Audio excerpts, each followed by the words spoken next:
নমস্কাৰ সকলোকে LPNME sir YouTube চেনেলৰ আন এটা ভিডিঅ'লৈ স্বাগতম জনাইছোঁ। আজি আমি সমাধান কৰিম ক্লাছ 6ৰ মেথছ কিতাপখনত থকা যি কৰিছা অহা 10.7 দিয়া আছে তাৰে প্ৰশ্নখিনি আজি আমি সমাধান কৰিম।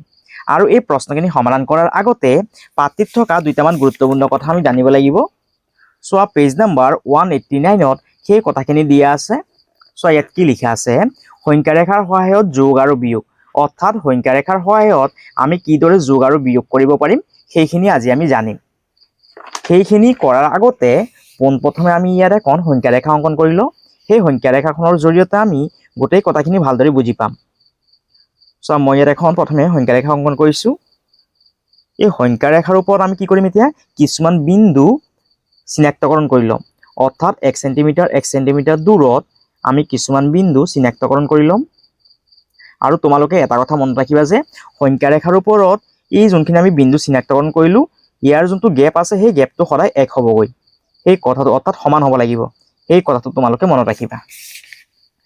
চ' ইয়াত এখন আমি সংখ্যা ৰেখা অংকন কৰিলোঁ। এতিয়া এই সংখ্যা ৰেখাৰ ওপৰত এই মাজত এটা বিন্দু আমি শূন্য বুলি চিনাক্তকৰণ কৰি ল'লোঁ। এই শূন্যৰ এই চাইডটো হৈছে সোঁ চাইড আৰু শূন্যৰ এই চাইডটো হৈছে বাওঁ চাইড। শূন্যৰ সোঁ চাইডে ধনাত্মক অখণ্ড সংখ্যাকেইটা লিখা হয়। অৰ্থাৎ ইয়াত লিখিম আমি 1, এই বিন্দুটো হ'বগৈ 2, এইটো হ'বগৈ 3, ইয়াত হ'ব 4, ইয়াত হ'ব 5, 6, 7 আৰু শূন্য বাঁ দিশত ঋণাত্মক অখণ্ড সংখ্যাকেইটা লিখা হয়। অৰ্থাৎ ইয়াত হ'বগৈ -1, ইয়াত হ'ব -2, ইয়াত হ'ব -3, ইয়াত হ'ব -4, ইয়াত হ'ব -5, ইয়াত হ'ব -6। এতিয়া চোৱা ইয়াত কি কৈছে, সংখ্যা ৰেখাত সদায় প্ৰথম অখণ্ড সংখ্যাটোৰ স্থান নিৰূপণ কৰিব লাগে। অৰ্থাৎ যদি আমি দুটা সংখ্যা যদি কি কৰোঁ, যোগ কৰোঁ, ধৰিলোঁ 5ৰ লগত আমি কি কৰিম, 2 যোগ কৰিম, তেতিয়াহ'লে প্ৰথমে আমি কি কৰিব লাগিব, এই প্ৰথম যোনটো অখণ্ড সংখ্যা আছে সেইটো আমি চিনাক্তকৰণ কৰি ল'ব লাগিব। ইয়াৰ পাছত কি কৈছে চোৱা, যদি আমি প্ৰথম অখণ্ড সংখ্যাৰ সৈতে এটা ধনাত্মক অখণ্ড সংখ্যা যোগ কৰোঁ বা এটা ঋণাত্মক অখণ্ড সংখ্যা বিয়োগ কৰোঁ, তেন্তে আমি প্ৰথম অখণ্ড সংখ্যাটোৰ সোঁফালে আগবাঢ়ি যাওঁ। অৰ্থাৎ ধৰিলোঁ আমি কি কৰিম, 5ৰ লগত এটা সংখ্যা যোগ কৰিম, অৰ্থাৎ এটা ধনাত্মক সংখ্যা। ধনাত্মক মানে তাৰ আগত কি থাকিব, প্লাছ চিন থাকিব, হয়নে? অৰ্থাৎ এটা ধনাত্মক সংখ্যা যেতিয়া আমি যোগ কৰিম, তেতিয়া আমি সংখ্যা ৰেখাৰ কোন চাইডে লিখিম, সোঁ চাইডে লিখিম। 5ৰ 5 আৰু এই যোগে যোগে যদি আমি পূৰণ কৰোঁ, অৰ্থাৎ প্লাছে প্লাছে পূৰণ কৰিলে কি হয়, প্লাছ হয়। 2ৰ 2 লিখিম, অৰ্থাৎ 5ৰ 2 কিমান হ'ব, 7 হ'ব। অৰ্থাৎ প্ৰথম অখণ্ড সংখ্যাৰ লগত যেতিয়া আমি এটা ধনাত্মক অখণ্ড সংখ্যা যোগ কৰিম, তেতিয়া আমি কোন দিশত যাম, সোঁ দিশত যাম। ঠিক একেধৰণে প্ৰথম অখণ্ড সংখ্যাৰ পৰা যেতিয়া আমি এটা ঋণাত্মক অখণ্ড সংখ্যাটো কিমান ধৰিলোঁ, আমি 2 বুলি ধৰিলোঁ, অৰ্থাৎ -2 বুলি ধৰি ল'লোঁ। যেতিয়া আমি প্ৰথম অখণ্ড সংখ্যাৰ পৰা এটা ঋণাত্মক সংখ্যা বিয়োগ কৰিম, তেতিয়াও আমি কোনফালে যাম, সোঁফালে যাম। সেই কথাটো তোমালোকে মনত ৰাখিবা। অৰ্থাৎ সোঁ চাইডে আমি কেতিয়া যাম, যেতিয়া আমি প্ৰথম অখণ্ড সংখ্যাৰ লগত এটা ধনাত্মক সংখ্যা যোগ কৰিম বা প্ৰথম সংখ্যাৰ পৰা আমি যেতিয়া এটা ঋণাত্মক অখণ্ড সংখ্যা বিয়োগ কৰিম, তেতিয়া আমি কোন দিশত যাম, সোঁ দিশত যাম। এতিয়া চোৱা ইয়াত কি কৈছে, যদি আমি প্ৰথম অখণ্ড সংখ্যাটোৰ সৈতে এটা ঋণাত্মক অখণ্ড সংখ্যা যোগ কৰোঁ, কি কৈছে চোৱা, প্ৰথম সংখ্যাটোৰ সৈতে এটা ঋণাত্মক অখণ্ড সংখ্যা যোগ কৰোঁ, ধৰিলোঁ প্ৰথম এটা সংখ্যা কিমান, 7। এই সংখ্যাটোৰ লগত যেতিয়া আমি এটা ঋণাত্মক সংখ্যা যোগ কৰিম, ঋণাত্মক সংখ্যাটো কিমান, ধৰিলোঁ -3। অৰ্থাৎ প্ৰথম অখণ্ড সংখ্যাৰ লগত যেতিয়া আমি এটা ঋণাত্মক সংখ্যা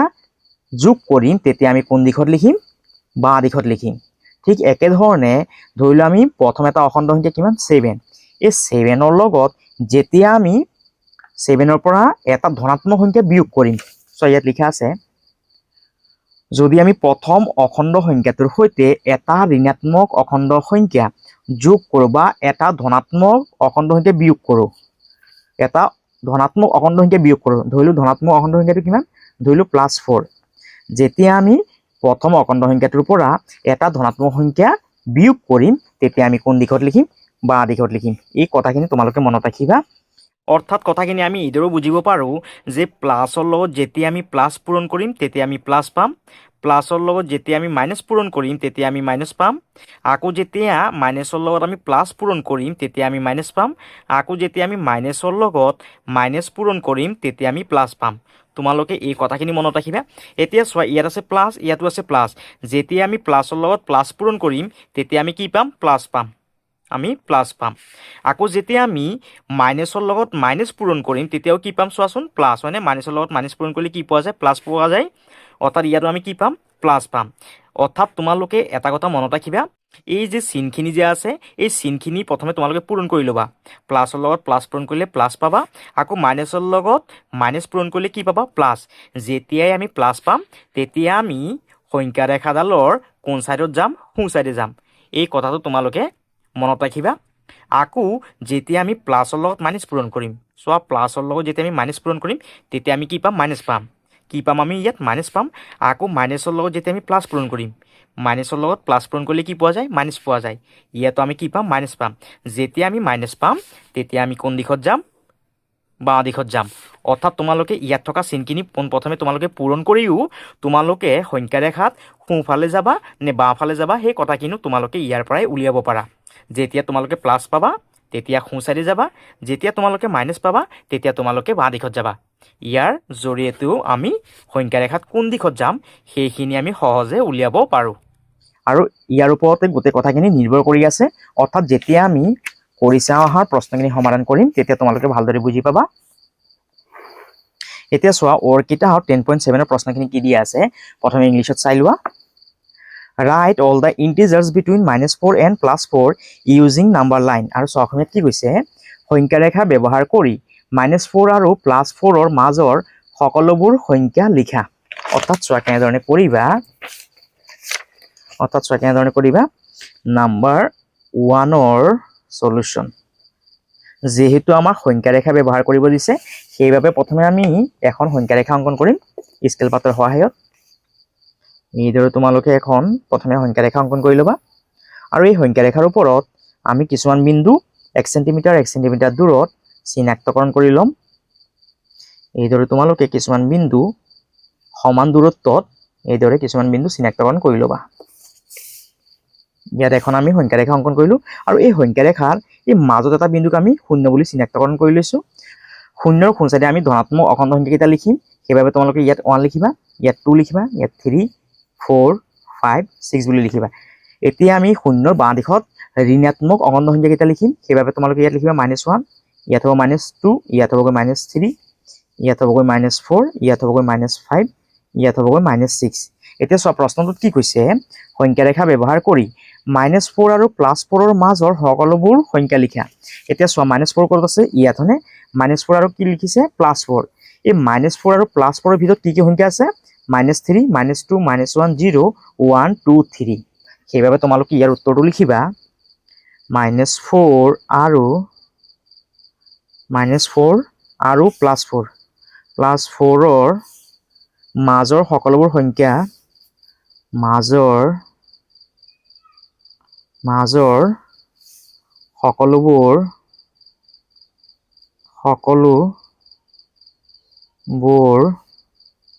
সংখ্যা সকলোবোৰ সংখ্যা হ'ল কিমান পালোঁ আমি চোৱা। -4 আৰু +4ৰ ভিতৰত থকা সংখ্যাখিনি কি হ'বগৈ? -3, -2, -1, 0, 1, 2 আৰু 3। এইটো হ'ল আমাৰ 1 নম্বৰৰ উত্তৰ অসমীয়াত। আৰু যদি তোমালোকে ইংলিছত লিখিব বিচৰা তেতিয়াহ'লে তোমালোকে এইদৰে লিখিবা। চ' ইংলিছত প্ৰশ্নটো কি কৈছে? Write all the integers between -4 and +4। লিখিবা the integers between। ইংলিছত হ'লে লিখিবা the integers, INTEGERS, integers between -4 and +4 are কিমান পালোঁ আমি সংখ্যাখিনি? -3, -2, -1, তাৰপিছত লিখিবা 0, 1, 2 and 3। এইটো হ'ল আমাৰ 1 নম্বৰ প্ৰশ্নৰ উত্তৰ। তোমালোকে ইয়াৰ পৰা চাইছে ধুনীয়াকৈ লিখি ল'বা। ইয়াৰ পাছত 2 নম্বৰ প্ৰশ্নটো চোৱা কি কৈছে? Is 4 greater than -2 why? আৰু চোৱা অসমীয়াত কি কৈছে? 4 greater than -2 হয়নে কিয়? অৰ্থাৎ কৈছে এই -2তকৈ 4টো ডাঙৰ হয়নে? ইয়াৰ উত্তৰটো হ'বগৈ হয়। 2 নম্বৰৰ সলিউশন, ইয়াৰ উত্তৰটো লিখিবা হয়। অৰ্থাৎ -2তকৈ 4টো ডাঙৰ হয় হয়নে সেইবাবে তোমালোকে ইয়াৰ উত্তৰটো লিখিবা হয় আৰু কিয় হয় কাৰণ চোৱা আমি যে ইয়াত যে সংখ্যা ৰেখাখন অংকন কৰিছিলো এই সংখ্যা ৰেখাত চোৱা 4 সংখ্যাটো -2ৰ কোন দিশত আছে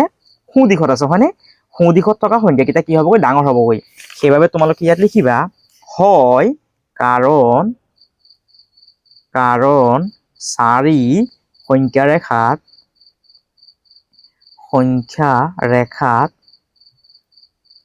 4 সংখ্যা ৰেখাত -2ৰ সোঁফালে সোঁফালে আছে -2ৰ সোঁফালে আছে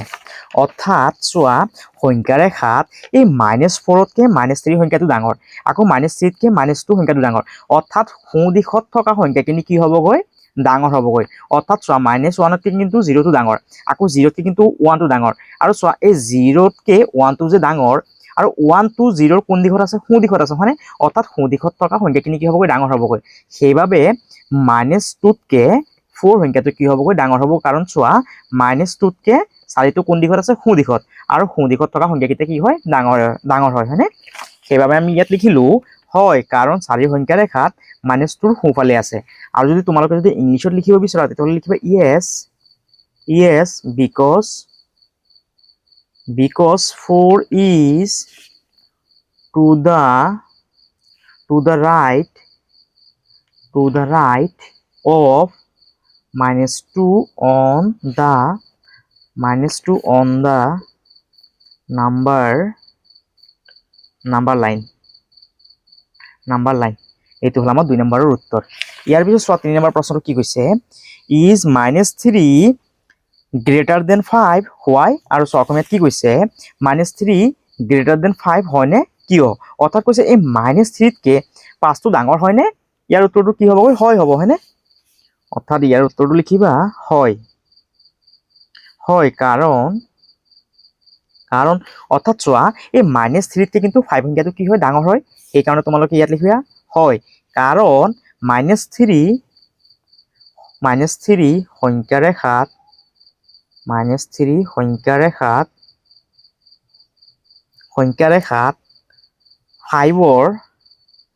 5ৰ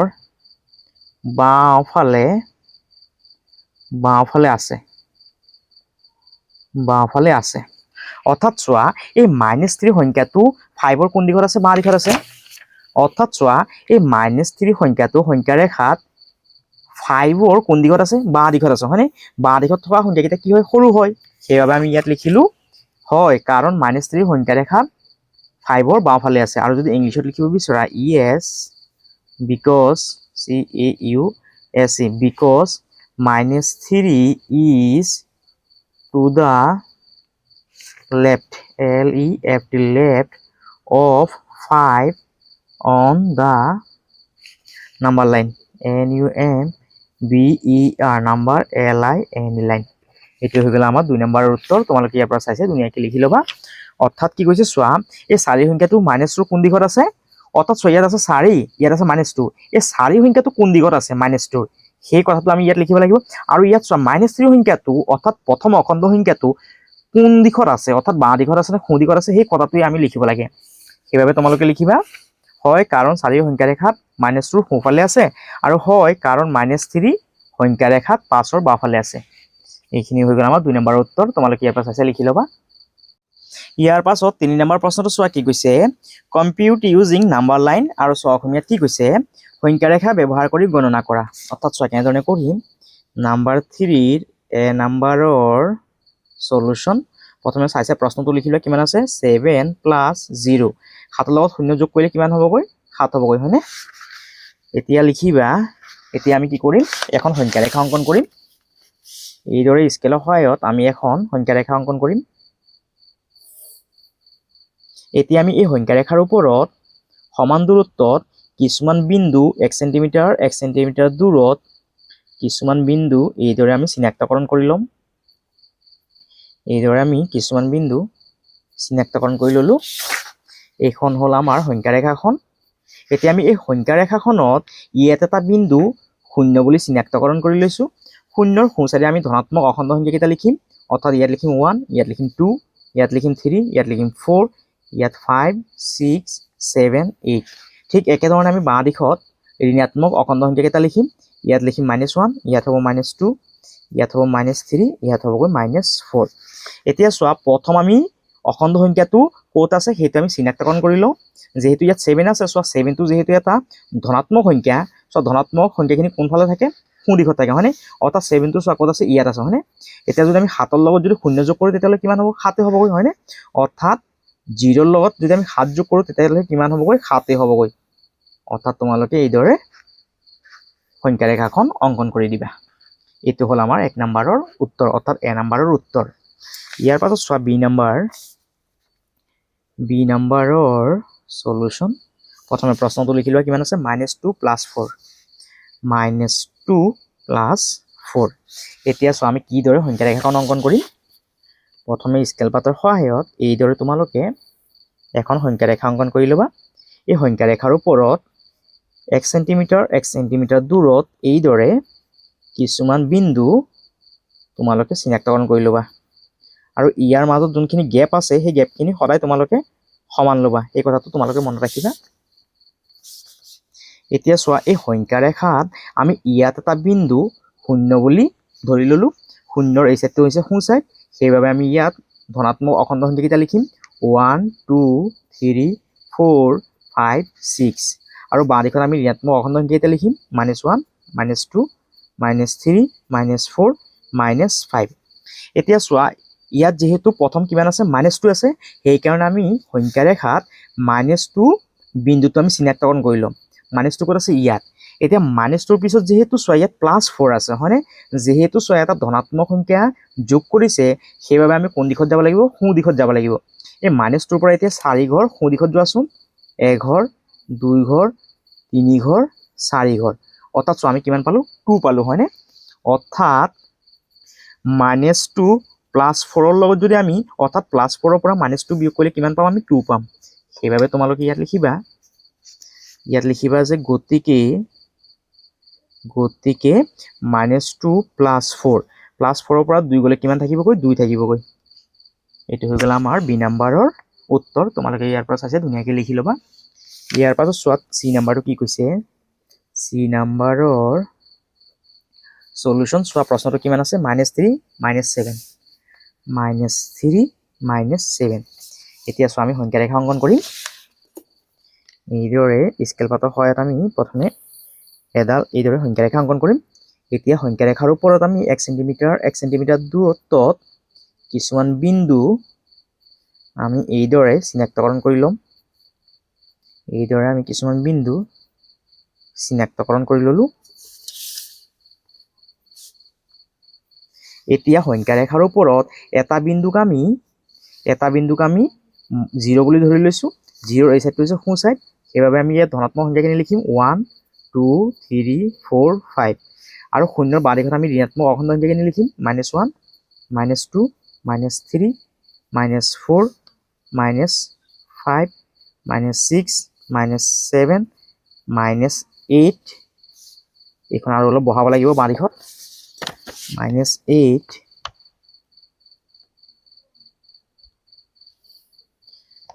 এইদৰে কিছুমান বিন্দু চিনাক্তকৰণ কৰি ল'বা ইয়াৰ বিন্দুটো হ'বগৈ -9 ইয়াত হ'বগৈ -10 ইয়াত হ'বগৈ -11 এতিয়া চোৱা ইয়াত কিমান আছে প্ৰথম যোনটো অখণ্ড সংখ্যা সেইটো আছে কিমান -3 সেইবাবে প্ৰথমে -3 বিন্দুটো চিনাক্তকৰণ কৰি লোৱা -3টো ক'ত আছে ইয়াত এতিয়া -3ৰ পৰা কি কৰিব দিছে চোৱা এটা ধনাত্মক সংখ্যা বিয়োগ কৰিব দিছে যেতিয়া আমাক এটা ধনাত্মক সংখ্যা বিয়োগ কৰিব দিয়ে তেতিয়া আমি কোন দিশত যাম বাঁ দিশত যাম অৰ্থাৎ চোৱা আমি যে অলপ আগত যে পঢ়িছিলোঁ ইয়াত কি কৈছে চোৱা যদি আমি প্ৰথম অখণ্ড সংখ্যাটোৰ সৈতে এটা ঋণাত্মক অখণ্ড সংখ্যা যোগ কৰোঁ বা এটা ধনাত্মক সংখ্যা বিয়োগ কৰোঁ চোৱা এটা অৰ্থাৎ প্ৰথম অখণ্ড সংখ্যাটোৰ পৰা যেতিয়া আমি এটা ধনাত্মক অখণ্ড সংখ্যা বিয়োগ কৰোঁ যেহেতু চোৱা এই 7টো এটা ধনাত্মক সংখ্যা যেহেতু আমি প্ৰথম অখণ্ড সংখ্যাটোৰ পৰা ধনাত্মক সংখ্যাটো বিয়োগ কৰিম সেইবাবে আমি কোন দিশত লিখিম বাঁ দিশত লিখিম সেইকাৰণে এই -3টো আমি প্ৰথমে চিনাক্তকৰণ কৰি ল'লোঁ এতিয়া -3ৰ পৰা আমি বাঁ দিশত কেইঘৰ যাব লাগিব 7 ঘৰ 1 ঘৰ 2 ঘৰ 3 ঘৰ 4 ঘৰ 5 ঘৰ 6 ঘৰ 7 ঘৰ অৰ্থাৎ আমি কিমান পাই গলো -10 সেইবাবে তোমালোকে ইয়াত লিখিবা গতিকে -3 -7 -3 আৰু -7 কিমান হ'বগৈ -10 এইটো হ'ল আমাৰ C নম্বৰৰ উত্তৰ আৰু যদি তোমালোকে যদি ইংলিছত যদি লিখিব বিচৰা তেতিয়াহ'লে ইয়াত লিখিবা দাস বুলি লিখিবা গতিকেটো নিলিখি পেলাই ইংলিছত লিখিব বিচাৰিলে দাস বুলি লিখিবা ইয়াতো তোমালোকে দাস বুলি লিখি দিবা এইটো হ'ল আমাৰ C নম্বৰৰ উত্তৰ ইয়াৰ পাছত চোৱা D নম্বৰৰ সলিউশন প্ৰথমে প্ৰশ্নটো চাই লোৱা কিমান আছে -3 -3 মাইনাছ ব্ৰেকেট -3 এতিয়া চোৱা কেনেদৰে কৰিবা প্ৰথমে স্কেল পাতৰ সহায়ত এইদৰে এডাল সংখ্যা ৰেখা অংকন কৰি লোৱা আৰু সংখ্যা ৰেখাৰ ওপৰত এইদৰে কিছুমান বিন্দু চিনাক্তকৰণ কৰি লোৱা আৰু ইয়াৰ মাজত যোনখিনি গেপ আছে সেই গেপটো সদায় তোমালোকে একে ৰাখিবলৈ চেষ্টা কৰিবা এইদৰে তোমালোকে প্ৰথমে সংখ্যা ৰেখাখন অংকন কৰি ল'বা এতিয়া এই সংখ্যা ৰেখাৰ ওপৰত ইয়াত এটা বিন্দুক আমি 0 বুলি ধৰি লৈছো 0ৰ আমি সোঁ দিশত ধনাত্মক অখণ্ড সংখ্যা কেইটা লিখিম ইয়াত লিখিম 1 ইয়াত 2 3 4 5 6 7 বাঁ দিশত আমি মাইনাছ কেইটা লিখিম অৰ্থাৎ ঋণাত্মক অখণ্ড সংখ্যা কেইটা লিখিম -1 -2 -3 -4 -5 -6 -7 এতিয়া চোৱা ইয়াত সংখ্যাটো কিমান আছে -5 আছে হয়নে সেইবাবে তোমালোকে এই -5 সংখ্যাটো চিনাক্তকৰণ কৰি লোৱা প্ৰথমে -5 এতিয়া -5ৰ পৰা যেতিয়া আমি ঋণাত্মক অখণ্ড সংখ্যা এটা বিয়োগ কৰিম তেতিয়া আমি কোন দিশত যাম সোঁ দিশত যাম চোৱা আমাৰ কিতাপত আমি পাইছিলো অলপ আগত যেতিয়া প্ৰথম অখণ্ড সংখ্যাটোৰ সৈতে এটা ধনাত্মক অখণ্ড সংখ্যা যোগ কৰা হয় বা এটা ঋণাত্মক অখণ্ড সংখ্যা বিয়োগ কৰোঁ এটা কি কৈছে চোৱা এটা ঋণাত্মক অখণ্ড সংখ্যা বিয়োগ কৰোঁ চোৱা প্ৰথম অখণ্ড সংখ্যাটোৰ পৰা যেতিয়া আমি এটা ঋণাত্মক অখণ্ড সংখ্যা বিয়োগ কৰোঁ তেতিয়া কোন দিশত যাব সোঁ দিশত যাব সোঁ দিশত কেইঘৰ যাম আমি 3 ঘৰ যাম -5ৰ পৰা 3 ঘৰ সোঁ দিশত যোৱা 1 ঘৰ 2 ঘৰ 3 ঘৰ অৰ্থাৎ চোৱা আমি কিমান পালো -2 পালো হয়নে -2 পালো আৰু তোমালোকে ইয়াত লিখিবা গতিকে -5 মাইনাছ ব্ৰেকেট -3 এতিয়া এই -5ৰ -5 লিখা এই মাইনাছৰ লগত মাইনাছটো পূৰণ কৰিলে কি হৈ যাব প্লাছ হ'ব আৰু 3 লিখা এতিয়া এই -3ৰ পৰা -5ৰ পৰা 3টো যদি আমি বিয়োগ কৰোঁ তেতিয়াহ'লে কিমান পাম -2 তোমালোকে এই কথাখিনি মনত ৰাখিবা যেতিয়া আমি প্লাছৰ লগত প্লাছ পূৰণ কৰিম তেতিয়া আমি প্লাছ পাম যেতিয়া আমি প্লাছৰ লগত মাইনাছ পূৰণ কৰিম তেতিয়া আমি মাইনাছ পাম আকৌ মাইনাছৰ লগত যেতিয়া আমি প্লাছ পূৰণ কৰিম তেতিয়া আমি মাইনাছ পাম আকৌ যেতিয়া আমি মাইনাছৰ লগত মাইনাছ পূৰণ কৰিম তেতিয়া আমি প্লাছ পাম এই কথাখিনি তোমালোকে মনত ৰাখিবা আৰু এইটো হৈ গ'ল আমাৰ D নম্বৰৰ উত্তৰ ইয়াৰ পাছত E নম্বৰ প্ৰশ্নটো চোৱা কি কৈছে E নম্বৰৰ সলিউশন প্ৰথমে চাই প্ৰশ্নটো লিখি লোৱা কিমান আছে 5 মাইনাছ ব্ৰেকেট -5 অৰ্থাৎ চোৱা কেনেধৰণে কৰিবা প্ৰথমে আমি স্কেল পাতৰ সহায়ত এইদৰে আমি প্ৰথমে সংখ্যা ৰেখাডাল অংকন কৰিব লাগিব এতিয়া আমি এই সংখ্যা ৰেখাডালৰ ওপৰত 1 চেণ্টিমিটাৰ দূৰত্বত আমি কিছুমান বিন্দু এইদৰে চিনাক্তকৰণ কৰি ল'ব লাগিব এইদৰে তোমালোকে কিছুমান বিন্দু 1 চেণ্টিমিটাৰ দূৰত্বত চিনাক্তকৰণ কৰি ল'বা এইদৰে তোমালোকে কিছুমান বিন্দু চিনাক্তকৰণ কৰি ল'বা এতিয়া আমি এই সংখ্যা ৰেখাৰ ওপৰত ইয়াত এটা বিন্দুক আমি 0 বুলি ধৰি লৈছো 0ৰ এই সাইডটো হৈছে ধনাত্মক সাইড সেইবাবে আমি ইয়াত ধনাত্মক অখণ্ড সংখ্যাখিনি লিখিম ইয়াত লিখিম 1 2 3 4 5 6 7 8 9 10 11 12 আৰু আমি বাঁ দিশত ঋণাত্মক অখণ্ড সংখ্যাখিনি লিখিম -1 -2 -3 -4 এতিয়া চোৱা প্ৰথম অখণ্ড সংখ্যাটো কিমান আছে 5 আছে এই 5টো প্ৰথমে চিনাক্তকৰণ কৰি লোৱা 5টো ইয়াত আছে হয়নে এতিয়া এই 5ৰ পৰা যেতিয়া আমি এটা ঋণাত্মক সংখ্যা বিয়োগ কৰিম তেতিয়া আমি কোন দিশত যাম সোঁ দিশত যাম চোৱা আমি অলপ আগতে কিতাপত পাইছিলো হয়নে যেতিয়া এটা প্ৰথম অখণ্ড সংখ্যাৰ পৰা এটা ঋণাত্মক অখণ্ড সংখ্যা বিয়োগ কৰা হয় তেতিয়া কোন দিশত লিখা হয় সোঁফালে লিখা হয় হয়নে সেইবাবে আমি এই 5ৰ পৰা সোঁ দিশত আমি কেইঘৰ যাব লাগিব 5 ঘৰ 1 ঘৰ 2 ঘৰ 3 ঘৰ 4 ঘৰ 5 ঘৰ অৰ্থাৎ চোৱা আমি কিমান পালো 10 পালো হয়নে সেইবাবে তোমালোকে ইয়াত লিখিবা গতিকে 5 মাইনাছ ব্ৰেকেট -5 এতিয়া 5 ৰ 5 লিখা মাইনাছে পূৰণ কৰিলে কি হ'বগৈ প্লাছ হ'বগৈ হয়নে প্লাছ কিমান হ'বগৈ 5 এতিয়া পাছে যোগ কৰা কিমান হ'বগৈ 10 হয়নে অৰ্থাৎ আমি কিমান পালো 10 পালো হয়নে আৰু এইটো হ'ল আমাৰ ই নম্বৰৰ উত্তৰ আৰু ইংলিছত লিখিবা ডাজ বুলি লিখিবা ইয়াৰ পাছত এফ নম্বৰ প্ৰশ্নটো কেনেধৰণে কৰিবা এফ নম্বৰৰ সলিউশন প্ৰথমে চাইছা প্ৰশ্নটো লিখিবা কিমান আছে 230 - 100 230 - 100 এতিয়া আমি স্কেলৰ সহায়ত প্ৰথমে এডাল সংখ্যা ৰেখা অংকন কৰি লওঁ এইদৰে তোমালোকে প্ৰথমে এডাল সংখ্যা ৰেখা অংকন কৰি ল'বা যেহেতু চোৱা সংখ্যাটো বহুত ডাঙৰ সেইবাবে আমি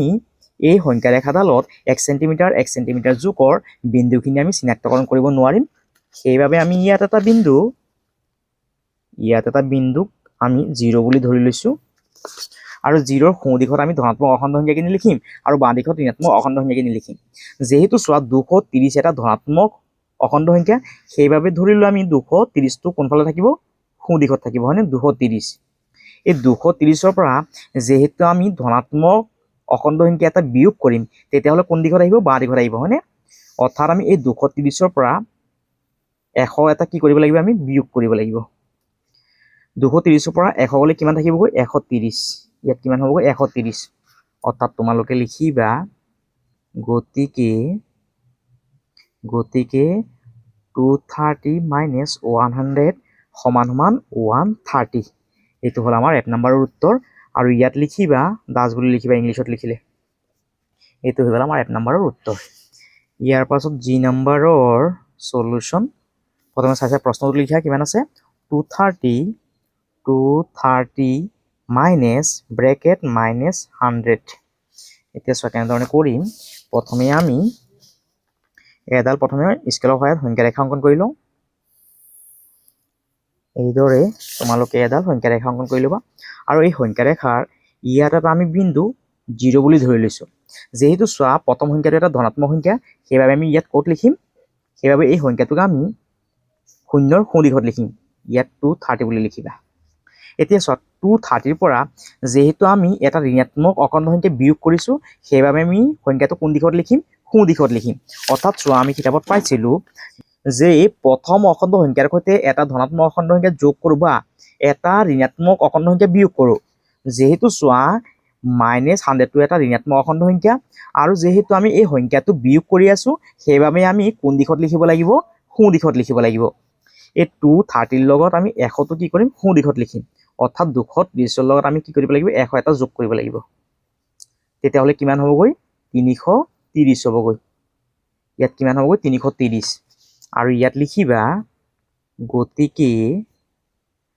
গতিকে 230 মাইনাছ ব্ৰেকেট -100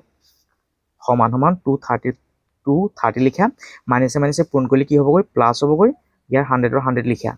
230ৰ লগত 100 টো যোগ কৰিলে কিমান হ'বগৈ 330 এইটো হৈ গ'ল আমাৰ জি নম্বৰৰ উত্তৰ তোমালোকে ইয়াৰ পৰা চাইছে ধুনীয়াকৈ লিখি ল'বা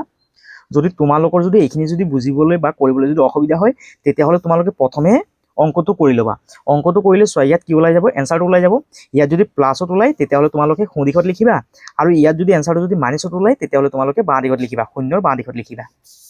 ইয়াৰ পাছত চোৱা এচ নম্বৰৰ সলিউশন প্ৰথমে প্ৰশ্নটো লিখি লোৱা কিমান আছে 230 প্লাছ তাৰপিছত কিমান আছে ব্ৰেকেট -100 প্ৰথমে আমি অংকটো সমাধান কৰি লওঁ সাইডত তেতিয়াহ'লে আমি বুজি পাম যে সংখ্যা ৰেখাত আমি কোন দিশত যাব লাগিব সোঁ দিশত যাম নে বাঁ দিশত যাম 230 প্লাছে মাইনাছে আমি পূৰণ কৰিলে কি হ'বগৈ মাইনাছ কিমান 100 যেহেতু চোৱা প্ৰথম অখণ্ড সংখ্যাটোৰ পৰা আমাক বিয়োগ কৰিব দিছে তেতিয়াহ'লে আমি কোন দিশত যাব লাগিব বাঁ দিশত যাব লাগিব সেইবাবে প্ৰথমে আমি স্কেলৰ সহায়ত এইদৰে সংখ্যা ৰেখাখন অংকন কৰি লওঁ সংখ্যা ৰেখাত আমি ইয়াত এটা বিন্দু আমি 0 বুলি চিনাক্তকৰণ কৰি লৈছো যেহেতু চোৱা ইয়াত কিমান আছে 230 আছে 230 টো আমি কোন দিশত লিখিম যেহেতু ধনাত্মক সংখ্যা আছে সেইবাবে আমি শূন্যৰ সোঁ দিশত লিখিম এতিয়া চোৱা যেহেতু ইয়াত কি আছে -100 আছে সেইকাৰণে আমি 230ৰ বাঁ দিশত আহিব লাগিব 230ৰ বাঁ দিশত 100 আহাচোন 100 আহিলে কিমান হ'বগৈ 230ৰ পৰা 100টো বিয়োগ কৰা কিমান হ'বগৈ 130 হ'বগৈ 130 আৰু তোমালোকে তলত লিখিবা গতিকে 230 প্লাছ ব্ৰেকেট -100 230ৰ 230 লিখা প্লাছ মাইনাছ পূৰণ কৰিলে মাইনাছ হ'বগৈ 100ৰ 100 লিখা 230ৰ পৰা 100 গ'লে কিমান হ'বগৈ 130 এইটো হৈ গ'ল আমাৰ এছ নাম্বাৰৰ উত্তৰ আৰু ইংলিছত হ'লে ইয়াত লিখি দিবা দাস বুলি লিখিবা এইটো হৈ গ'ল আমাৰ এছ নাম্বাৰৰ উত্তৰ ইয়াৰ পাছত আই নাম্বাৰ প্ৰশ্নটো চোৱা আই নাম্বাৰৰ সলিউশন প্ৰথমে চোৱা প্ৰশ্নটো কিমান আছে ব্ৰেকেট -200 ব্ৰেকেট -230 কিমান আছে চোৱা 230 তাৰ পিছত আছে মাইনাছ তাৰ পিছত আছে ব্ৰেকেট -100 ব্ৰেকেট -100 এতিয়া আমি সাইডত প্ৰথমে অংকটো কৰি লওঁ -230 এই মাইনাছৰ লগত মাইনাছটো পূৰণ কৰিলে কি হ'বগৈ প্লাছ হ'বগৈ প্লাছ কিমান হ'বগৈ 100 এতিয়া এই -230 ৰ পৰা 100 বিয়োগ কৰাচোন কিমান হ'বগৈ -130 হ'ব হয়নে যেহেতু চোৱা মাইনাছ আছে সেইকাৰণে আমি সংখ্যা ৰেখাৰ কোন দিশত যাব লাগিব বা দিশত যাব লাগিব সেইবাবে তোমালোকে এইদৰে লিখিবা প্ৰথমে সংখ্যা ৰেখাডাল অংকন কৰি ল'বা এইদৰে সংখ্যা ৰেখাডাল অংকন কৰি ল'বা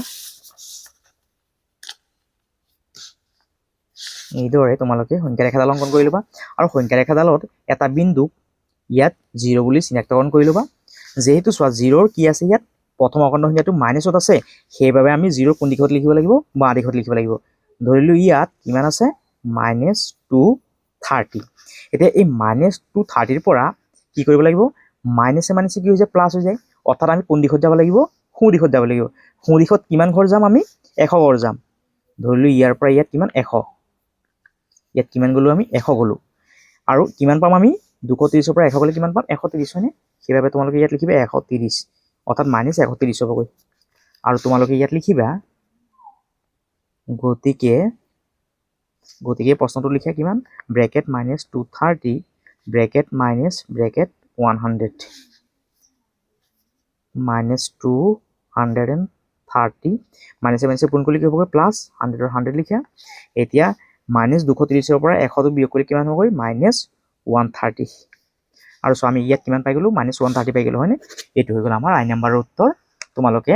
ইয়াৰ পৰা চাইছে ধুনীয়াকৈ সংখ্যা ৰেখাডাল অংকন কৰি দিবা আৰু অংকটো কৰি দিবা ইয়াৰ পাছত 4 নম্বৰ প্ৰশ্নটো চোৱা কি কৈছে using the number line find the following আৰু চোৱা অসমীয়াত কি কৈছে সংখ্যা ৰেখা ব্যৱহাৰ কৰি তলত দিয়াবোৰ উলিওৱা 1 নম্বৰ অখণ্ড সংখ্যা যিটো -5তকৈ 5 বেছি অৰ্থাৎ চোৱা কেনেধৰণে কৰিম নাম্বাৰ 4ৰ 1 নম্বৰৰ সলিউশন চোৱা প্ৰশ্নটো কি কৈছে -5তকৈ 5 বেছি অৰ্থাৎ চোৱা কেনেধৰণে কৰিম যেহেতু আমাক কৈছে সংখ্যা ৰেখা ব্যৱহাৰ কৰি কৰিব দিছে সেইবাবে আমি প্ৰথমে স্কেলৰ সহায়ত এইদৰে এডাল সংখ্যা ৰেখা অংকন কৰিম সংখ্যা ৰেখাডালত আমি 1 চেণ্টিমিটাৰ দূৰত্বত কিছুমান বিন্দু চিনাক্তকৰণ কৰি ল'ম এইদৰে আমি 1 চেণ্টিমিটাৰ দূৰত্বত কিছুমান বিন্দু চিনাক্তকৰণ কৰি ল'লো এতিয়া আমি সংখ্যা ৰেখাডালৰ ওপৰত এটা বিন্দুক 0 বুলি চিনাক্তকৰণ কৰি লৈছো 0ৰ এই সাইডটো হৈছে সোঁ সাইড সেইবাবে আমি সোঁ সাইডে ধনাত্মক অখণ্ড সংখ্যা কেইটা লিখিম ইয়াত লিখিম 1 2 3 4 5 6 7 আৰু বাঁ দিশত আমি ঋণাত্মক অখণ্ড সংখ্যা কেইটা লিখিম -1 -2 -3 -4 -5 -6 এতিয়া চোৱা প্ৰশ্নটোত কি কৈছে অখণ্ড সংখ্যা যিটো -5তকৈ 5 বেছি চোৱা -5 ক'ত আছে ইয়াত আছে হয়নে এতিয়া -5তকৈ 5 বেছি বুলি কৈছে যেতিয়া বেছি বুলি ক'ব তেতিয়া আমি কোন দিশত যাম সোঁ দিশত যাম এতিয়া 5 ঘৰ সোঁ দিশত যোৱাচোন কিমান হ'ব চোৱা 1 2 3 4 5 5 ঘৰ আহিলে কিমান পাওঁ 0 পাওঁ হয়নে সেইবাবে ইয়াৰ উত্তৰটো তোমালোকে ইয়াত 0 বুলি লিখিবা এইটো হৈ গ'ল আমাৰ 4 1ৰ উত্তৰ ইয়াৰ পাছত চোৱা 2 নম্বৰটো কি কৈছে অখণ্ড সংখ্যা যিটো -7তকৈ 2 বেছি নাম্বাৰ 2ৰ সলিউশন প্ৰথমে আমি স্কেলৰ সহায়ত এডাল সংখ্যা ৰেখা অংকন কৰি লওঁ এইদৰে তোমালোকে এডাল সংখ্যা ৰেখা অংকন কৰি ল'বা আৰু সংখ্যা ৰেখাডালৰ ওপৰত 1 চেণ্টিমিটাৰ দূৰত্বত কিছুমান বিন্দু চিনাক্তকৰণ কৰি ল'বা এইদৰে কিছুমান বিন্দু চিনাক্তকৰণ কৰি ল'বা এতিয়া আমি ইয়াত এটা বিন্দু 0 বুলি ধৰি লৈছো 0ৰ আমি সোঁ দিশত ধনাত্মক অখণ্ড সংখ্যাখিনি লিখিম 1 2 3 4 5 আৰু বাঁ দিশত আমি ঋণাত্মক অখণ্ড সংখ্যাখিনি লিখিম -1 -2 -3 -4 -5 -6 -7 এতিয়া চোৱা প্ৰশ্নটো কি কৈছে আৰু ইয়াত -8 বুলি লিখিলো -7তকৈ 2 বেছি চোৱা -7টো ক'ত আছে ইয়াত -7তকৈ যেহেতু 2 বেছি বুলি কৈছে সেইবাবে আমি ক'ত যাব লাগিব সোঁ দিশত যাব লাগিব এক ঘৰ দু ঘৰ যাব লাগিব অৰ্থাৎ চোৱা আমি কিমান পালো -5 পালো হয়নে সেইবাবে তোমালোকে ইয়াত উত্তৰটো -5 বুলি লিখিবা এইটো হৈ গ'ল আমাৰ 4-2ৰ উত্তৰ তোমালোকে ইয়াৰ পৰা চাইছে ধুনীয়াকৈ কৰি ল'বা ইয়াৰ পাছত 5 নম্বৰ প্ৰশ্নটো চোৱা কি কৈছে ফিল ইন দ্য ব্লেংকছ আৰু চোৱা অসমীয়াত কি কৈছে খালী ঠাই পূৰ কৰা 1 নম্বৰ কুৱেশ্যন -8 প্লাছ ইয়াত খালী ঠাইটো আমি পূৰ কৰিব লাগিব আৰু ইয়াৰ এনচাৰটো 0 হ'ব লাগিব অৰ্থাৎ -8ৰ লগত এনেকুৱা আমি কি সংখ্যা যোগ কৰিম যোগ কৰাৰ পাছত ইয়াৰ এনচাৰটো 0 ওলাব অৰ্থাৎ আমি কথাটো এনেকৈ বুজিবলৈ চেষ্টা কৰোঁ আহা যে এজন মানুহৰ -8 টকা ধাৰ হৈ আছে আৰু যদি আমি সেই মানুহজনক যদি 8 টকা যদি দি দিওঁ তেতিয়াহ'লে মোৰ ধাৰটো কি হৈ যাব নাইকিয়া হৈ যাব অৰ্থাৎ 0 হৈ যাব হয়নে অৰ্থাৎ -8ৰ লগত যেতিয়া আমি 8 এটা যোগ কৰিম -8ৰ লগত আমি 8 যোগ কৰিলে কিমান হ'বগৈ 0 হ'বগৈ সেইবাবে তোমালোকে ইয়াতো 8 বুলি লিখিবা এইটো হৈ গ'ল আমাৰ 5ৰ 1ৰ উত্তৰ ইয়াৰ পাছত চোৱা 2 নম্বৰ প্ৰশ্ন কি কৈছে -15ৰ পৰা এনেকুৱা আমি কি সংখ্যা বিয়োগ কৰিম বিয়োগ কৰাৰ পিছত আমাৰ আনচাৰটো কিমান হ'বগৈ 0 হ'বগৈ -15ৰ লগত আমি -15 কি কৰিব লাগিব অৰ্থাৎ -15ৰ পৰা আমি -15 বিয়োগ কৰিব লাগিব -15 বিয়োগ কৰিব লাগিব তেতিয়া আমাৰ কিমান হ'বগৈ এনচাৰটো 0 হ'বগৈ চোৱা এইটো আমি কৰি চাওঁ -15ৰ পৰা যেতিয়া আমি